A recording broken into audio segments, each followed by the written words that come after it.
বিশেষ করে যে যানজট নিরসনে এটা চট্টগ্রাম সিটি কর্পোরেশন এবং বিশেষ করে চিড়িয়া দুটি পক্ষ বেশি কাজ করবেন। এটা যদি আমরা কিছুদিনের মধ্যে অবসান না হয় আমরা আরো কঠিন আন্দোলনে যাবো ইনশাআল্লাহ। সম্মানিত নেতৃবৃন্দ, আমি এটার সাথে একত্রবাদ করছি এবং এটার জন্য যা করণীয় অফিসিয়ালি আমি সব পরিচালনা করবো। সকলকে ধন্যবাদ জানিয়ে আমার বক্তব্য শেষ করলাম। আসসালামু আলাইকুম। ধন্যবাদ। ধন্যবাদ অ্যাডভোকেট আবু হানিফ। আমি এখনো দেখতে পাচ্ছি আমাদের শান্তিপূর্ণ মানববন্ধন কর্মসূচিতে কিছু কিছু অংশগ্রহণকারী রাস্তায় দাঁড়িয়েছেন, তাদের দৃষ্টি আকর্ষণ করছি।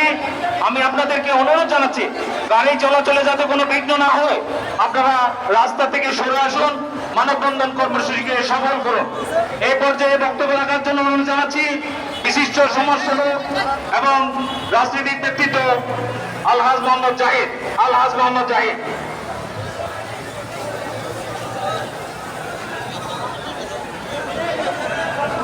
বিসমিল্লাহির রহমানির রহিম।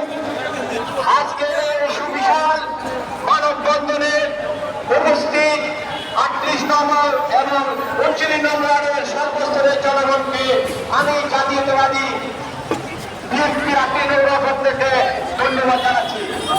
আপনাদেরকে কোনো টাকা পয়সা দিই নাই, কিন্তু বাস্তবতা আমরা উচিত হব।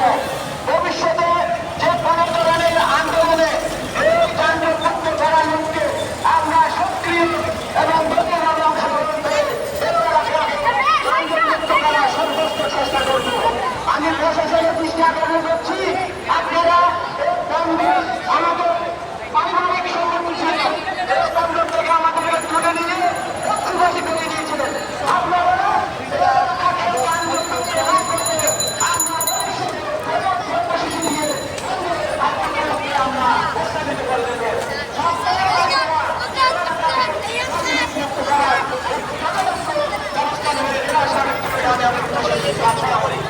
এখানে বন্দরনগরের মধ্যে যানজটের জন্য মানুষ অসহ্য হয়ে গেছে, সুন্দরভাবে উদযাপন করতে পারতেছে না, অ্যাক্সিডেন্টের সম্ভাবনা বেশি।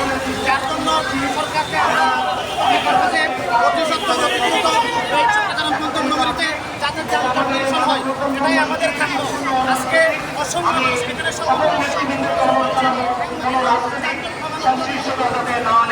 আপনাদের বক্তব্যে কোন প্রকার রাজনৈতিক সংশ্লিষ্ট না আনার জন্য আমি বিশেষভাবে অনুরোধ জানাচ্ছি।